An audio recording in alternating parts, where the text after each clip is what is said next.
Hello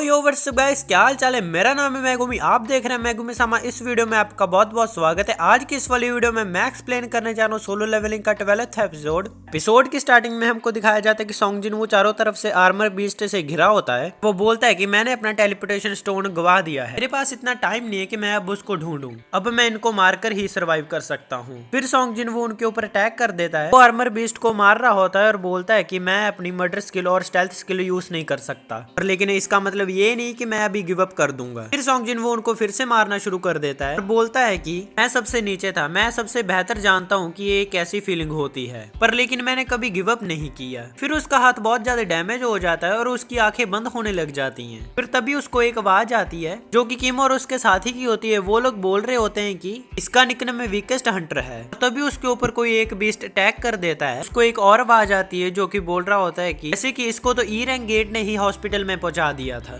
ये सबसे weakest Hunter है। तभी उसको सॉन्ग आकर बोलते हैं कि तुम बस कर जाओ, तुम अपने आप को इतना फोर्स मत करो। वहां पर जोई भी बैठी बोल रही होती है तुम बस कर जाओ, यही तुम्हारे लिए बेहतर होगा। और तभी सॉन्ग जिनवू को एक और आवाज आती है जो कि बोल रहा होता है कि तुम्हें वही मिल रहा है जिसके तुम हकदार हो। वो देखता है कि वो तो पुराना वाला सॉन्ग जिनवू बोल रहा होता है। फिर वो बोलता है कि तुम इतनी खतरनाक चीज पर इतना जोर क्यों डाल रहे हो, तुम एक ई रैंक का हंटर हो, देखो तुम कितनी आगे आ चुके हो। फिर सीन शिफ्ट होता है और हमको प्रेजेंट गो का सीन दिखाया जाता है। और वो बोल रहा होता है कि third raid on Jeju Island. वो बोल रहा होता है कि तब मेरी बॉडी इतनी फिट नहीं थी, इसलिए मैं वहां पर नहीं गया था। तो फिर वो उसे बोलता है कि तुम क्यों नहीं गए थे। वो बोलता है कि नहीं सर, मैं गया था, तब मैं पैरामीटर सिक्योरिटी में था और मैं पॉइंट ऑफ कांटेक्ट के लिए काम कर रहा था। फिर वो बोलता है कि कितने लोगों की जान चली गई थी और जो लोग बचे थे वो अभी मेंटली डिस्टर्ब हैं। सारे हंटर्स के ऊपर एक तरह का स्कार है, उनको इस पेन को ओवरकम करना पड़ेगा वरना तबाही उनका वेट कर रही है। फिर सीन शिफ्ट होता है सॉन्ग जिनवू पर, उसके सामने पुराना वाला सॉन्ग जिनवू खड़ा होता है। वो बोलता है कि क्या ये सच में मैं हूँ, खुद को पहचानना तो बहुत मुश्किल हो रहा है, तुम तो बहुत लंबे भी और तुमने तो अपनी बॉडी भी बना ली है, देखने में तो तुम बहुत स्ट्रॉन्ग लग रहे हो, लेकिन एक डिफरेंस है हमारी स्किन के अंदर, जो कि है मैं अभी भी वीक हूँ, ऐसा लग रहा है कि जैसे मैं फिर से मरने वाला हूँ। तभी उसके ऊपर एक बेस्ट अटैक कर देता है। दूसरा सॉन्ग जिनवू उसके पास आकर बोलता है कि तुम हमेशा से ई रैंक हंटर ही रहोगे, तुम एक ड्रीमर हो, तुम्हें नहीं पता तुम्हारी इस वर्ल्ड में क्या जगह है। फिर स्ट्रॉन्ग वाला सॉन्ग जिनवू बोलता है कि तुम चुप करो।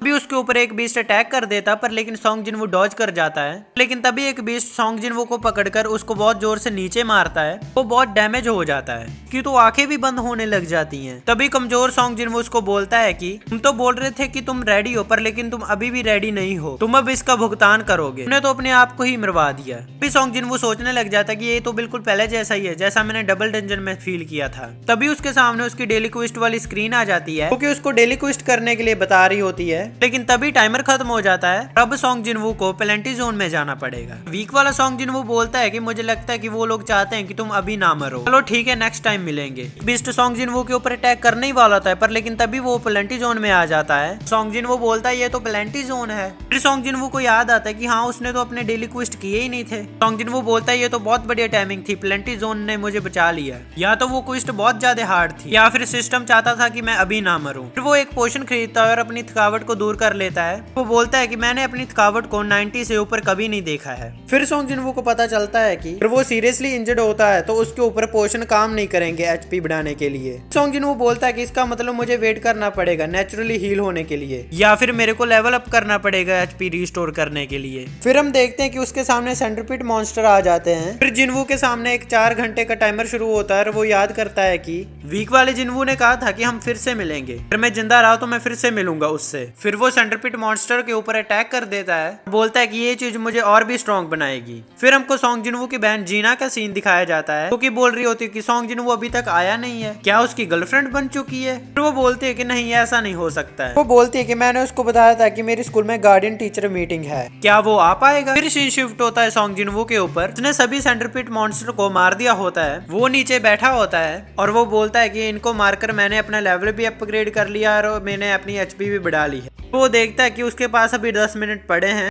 वो बोलता है कि मैं चलो अपने गियर ही ठीक कर लेता हूँ। फिर वो एक नाइट किलर डैगर खरीद लेता है जो कि आर्मर बीस्ट को 25% डैमेज और देगा। फिर वो देखता है कि उसको तो एक रूइन स्टोन भी मिला था इग्रेस से फाइट करने पर। ये बोलने के बाद वो रूइन स्टोन को यूज कर लेता है। उसकी एक new skill ruler hander unlock हो जाती है। वो देखता है कि इस स्किल को यूज करने के लिए माना की जरूरत नहीं होती है। ये एबिलिटी तो बिना टच किए ऑब्जेक्ट को इफेक्ट करेगी। फिर वो बोलता है कि जैसे इग्रेस ने अपनी स्वॉर्ड अपने पास बुलाई थी ये तो वैसा है। वो अपने पास में सेंटरपिट को मरा हुआ देखकर उसको उठाने की कोशिश करता है लेकिन वो नहीं उठा पाता और उसको एक नोटिफिकेशन आता है कि तुम अभी ज्यादा बड़े ऑब्जेक्ट को अभी नहीं उठा सकते। फिर वो अपने हाथ पर बैंडेजेस पहन लेता है और वो बोलता है कि इतनी प्रिपरेशन काफी है, आगे तो मेरे लक के ऊपर डिपेंड करता है। फिर उसका टाइमर खत्म हो जाता है। फिर सॉन्गजिन वो वही डंजन में वापस आ जाता है और बोलता है कि मुझे तो गए हुए अभी कुछ घंटे ही हुए और तुम लोग इतने ज्यादा बढ़ गए हो। फिर सीन शिफ्ट होता है और हमको दिखाया जाता है कि एक बंदा चोए को बताता है कि हम जल्दी ही जेजू आइलैंड के सिक्योरिटी पैरामीटर में पहुंच जाएंगे और चोए बोलता है ठीक है और चाह की तबीयत थोड़ी सी खराब हो रही होती है। चोए बोलता है कि मुझे माफ करना, ये तुम्हारे लिए बहुत पेनफुल हो रहा होगा ना। और चाह बोलती है कोई बात नहीं, ये कोई प्रॉब्लम नहीं है, मैं थर्ड रेड में हंटर नहीं थी लेकिन मैं समझ सकती हूँ आप कैसा फील कर रहे हैं गिल्ड मास्टर। और चोई बोलता है ये सुनकर मुझे अच्छा लगा। और तभी एयरशिप चलाने वाला बंदा बोलता है कि गिल्ड मास्टर मैं पानी से मल्टीपल सोर्स ऑफ माना को डिटेक्ट कर पा रहा हूँ। फिर वो उनको स्क्रीन पर दिखाता है। फिर चोई ये देखकर थोड़ा सा शॉक हो जाता है। फिर सीन शिफ्ट होता है सॉन्गजिन पर जो कि आर्मर बीस्ट को मार रहा होता है और वो बोलता है कि ये डैगर तो काफी कमाल का है पर लेकिन खाली हाथ से लड़ना यही बेहतर है। फिर वो सेंस करता है यहाँ पर मेज क्या कर रहा है, ये स्पेल तो कास्ट कर रहा है पर लेकिन इसने अभी तक मेरे ऊपर एक भी अटैक नहीं किया है, ओनली नाइट्स ही मेरे ऊपर अटैक कर रहे हैं। वो देखता है कि ये तो मैजिक यूज करके गेट्स ओपन कर रहे हैं और बीस्ट को बुला रहे हैं। इन लोगों को मार तो रहा हूँ पर लेकिन मेरे को एक भी एक्सपीरियंस पॉइंट नहीं मिल रहा है। इसका मतलब है कि अब मुझे को मैजिक वाले बंदों को मारना पड़ेगा। ये बोलकर सॉन्गजिन वो उसके ऊपर अटैक कर देता है।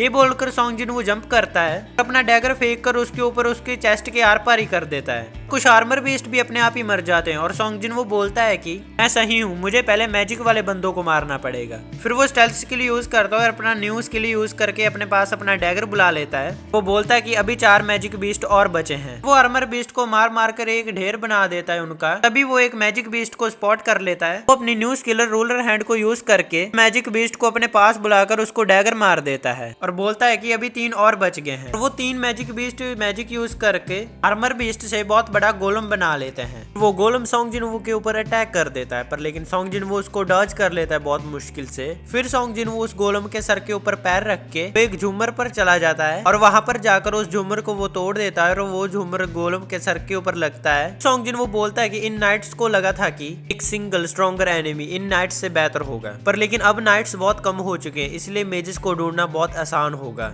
सॉन्गजिन वो मेजिस के ऊपर हमला करने जा ही रहा होता पर लेकिन तभी वो गोलम उसके ऊपर अटैक कर देता है। सॉन्गजिन वो बहुत मुश्किल से उसका अटैक डॉज करता है पर लेकिन वो मेजिस के पास जाकर उनको मार ही देता है। लेकिन वो गोलम तो अब भी नहीं मरा होता है। वो सॉन्गजिन वो के ऊपर अटैक कर देता है फिर से पर लेकिन सॉन्गजिन वो अपने डैगर से उसके अटैक को डॉज कर लेता है। फिर सॉन्गजिन वो बोलता है कि मैंने सभी मेजिस को मार दिया पर लेकिन तुम अभी तक कैसे जिंदा हो। फिर सॉन्गजिन वो बहुत पावर लगाता है और उसको मार देता है और वो गोलम मरकर एक बहुत बड़ा आर्मर बीस्ट का ढेर लगा देता है। फिर सॉन्गजिन वो के सामने एक नोटिफिकेशन आती है जिसमें लिखा होता है कि तुमने सभी मॉन्स्टर को मार दिया और जॉब चेंज क्वेस्ट कंप्लीट होता है। फिर सॉन्गजिन वो बोलता है चलो बढ़िया, ये क्वेस्ट कंप्लीट हो चुका है, अब क्या होगा पर लेकिन क्या मैं अपने कमाए हुए पॉइंट से एडवांस क्लास में स्विच कर सकता हूँ क्या। ऐसे अगर आपको मेरी वीडियो देखने में मजा आ रहा है आप मेरी वीडियो को लाइक और चैनल को सब्सक्राइब भी कर सकते हैं। इस क्वेस्ट के दौरान मैंने जो परफॉर्मेंस दी है जो उसके बेस पर क्लास मिलेगी, इसका मतलब मुझे चॉइस नहीं मिलेगी। सॉन्गजिन वो को एक और नोटिफिकेशन आती है जिस पर लिखा होता है कि प्लेयर जहां भी जाएगा एंजल ऑफ डेथ उसका पीछा करेगी और प्लेयर को पावर चाहिए बिना किसी के ऊपर निर्भर हुए। उसको बहुत सारी और नोटिफिकेशन आती है जिन पर लिखा होता है कि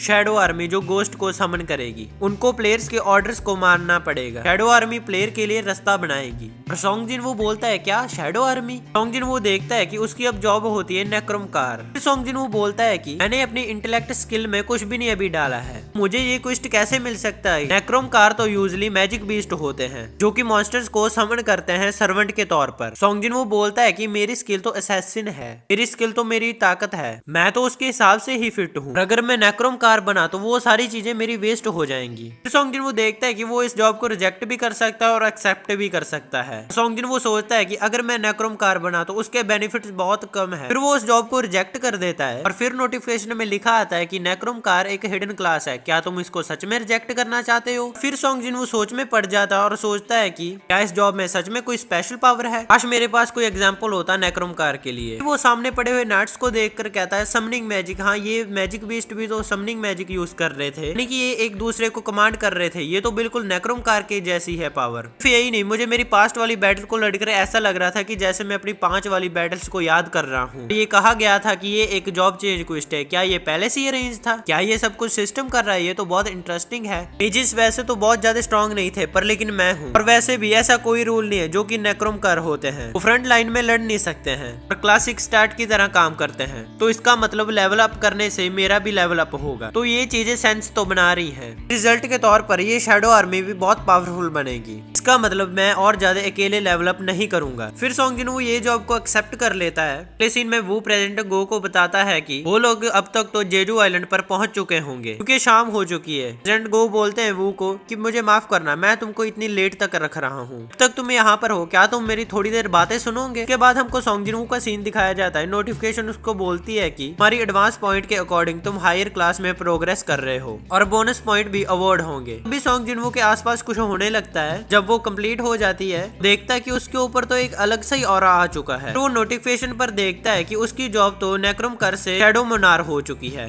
फिर सॉन्ग जिनवू सोचता है कि मेरे को ऑलरेडी ही एक न्यू जॉब मिल चुकी है, क्या मैंने इतने एडवांस पॉइंट कलेक्ट कर लिए थे। मुझे यूनिक क्लास स्किल और 10 एबिलिटी पॉइंट भी मिले हैं और साथ में मुझे एक न्यू टाइटल भी मिला है। अगर मेरे सारे रिवॉर्ड कंप्लीट हो चुके हैं तो क्या ये क्वेस्ट कंप्लीट हो चुका है। तभी सॉन्ग जिनवू देखता है कि उनके ऊपर से शैडो निकल रही होती है। वो ये भी सुन पा रहा होता है कि वो लोग दर्द में हैं और वो चिल्ला रहे हैं। फिर जिनवू को पता चलता है कि उसकी जो शैडो एक्सट्रैक्शन स्किल है वो अब पॉसिबल है। इसके लिए उसको एक कमांड वर्ड टाइप करना पड़ेगा। फिर सॉन्ग जिनवू उसका नेम रखता है अराइज। जब वो नेम रख देता है तो तभी आर्मर बीस्ट में से शैडो निकलने लगती है। वो सभी बीस्ट सॉन्ग जिनवू के पास आ जाते हैं। फिर जिनवू देखता है कि उसको जो स्किल मिली है उसका नाम है यूनिक स्किल, शैडो एक्सट्रैक्शन और शैडो स्टोरेज। एक ऐसी स्किल जो तुम्हें माना ड्रेन करने देगी और शैडो सोल्जर क्रिएट करने देगी। जब तुम उसकी शैडो ले लोगे तुम उसको कभी भी समन कर सकते हो। फिर सॉन्ग जिनवू उनको देखकर बोलता है कि ये सभी शैडो सोल्जर होंगे और मुझे केयरफुल रहना पड़ेगा क्योंकि ये शैडो एक्सट्रैक्शन है, ये फेल भी हो सकता है। डिपेंड करती है टारगेट की पावर के ऊपर और डेथ की टाइमिंग के ऊपर भी। मुझे मेजेस भी मिले हैं और नाइट्स भी मिले हैं मुझे तो, और इन सभी का अलग अलग रैंक भी है। फिर सॉन्ग जिनवू को याद आता है कि उसने तो इग्रेस को भी मारा था। सॉन्ग जिनवू इग्रेस के पास आता है, बोलता है कि इसके ऊपर तो शैडो एक्सट्रैक्शन पॉसिबल है। फिर सॉन्ग जिनवू बोलता है कि मुझे लगता है कि एक्सट्रैक्शन के लिए अपर लिमिट और स्टोरेज है। फिर सॉन्ग जिनवू बोलता है कि 11 ऑफ एंट्री। ये बोलने से कुछ बीस्ट गायब हो जाते हैं। वो बोलता है मुझे माफ करना, मैंने तुमको ऐसे ही बुला लिया था। फिर सॉन्ग जिनवू सोचता है कि अगर मैंने इग्रेस को कंट्रोल में कर लिया तो ये तो बहुत बढ़िया हो जाएगा। फिर सॉन्ग जिनवू बोलता है अराइज। फिर इग्रेस से शैडो एक्सट्रैक्ट होने लगती है लेकिन वो फेल हो जाती है। फिर सॉन्ग जिनवू देखता है कि वो सिर्फ 2 बार और ट्राई कर सकता है उसकी शैडो को एक्सट्रैक्ट करने के लिए। फिर से ट्राई करता है पर लेकिन वो फिर से फेल हो जाती है। फिर हमको गो का सीन दिखाया जाता है जो कि वू को बोल रहा होता है जब तक हंटर रीवेकन नहीं होते हैं तब तक हमारी पावर ना बढ़ती है और ना ही घटती है, लेकिन ट्रेनिंग करके हम अपनी कॉम्बैट स्किल को बढ़ा सकते हैं। सीन शिफ्ट होता सॉन्ग जिनवू पर जो कि इग्रेस को बोल रहा होता है क्या तुम अपने किंग का आने का वेट कर रहे हो, लेकिन किसी को नहीं पता कि तुम्हारा किंग कब वापस आएगा। इग्रेस तुम एक वॉरियर हो, तुम्हारा काम है अपनी स्वॉर्ड से एनिमी को मारना, यहीं पर पड़े रहने से तुम्हें जंग लग जाएगा। क्या तुम यही चाहते हो? अगर तुम्हें किसी की जरूरत है जिसे तुम अपनी स्वॉर्ड को डेडिकेट कर सकते हो तो तुम मुझे दे सकते हो। कैसे थ्रोन को डिफेंड कर रहे हो जिसका किंग बहुत पहले ही जा चुका है,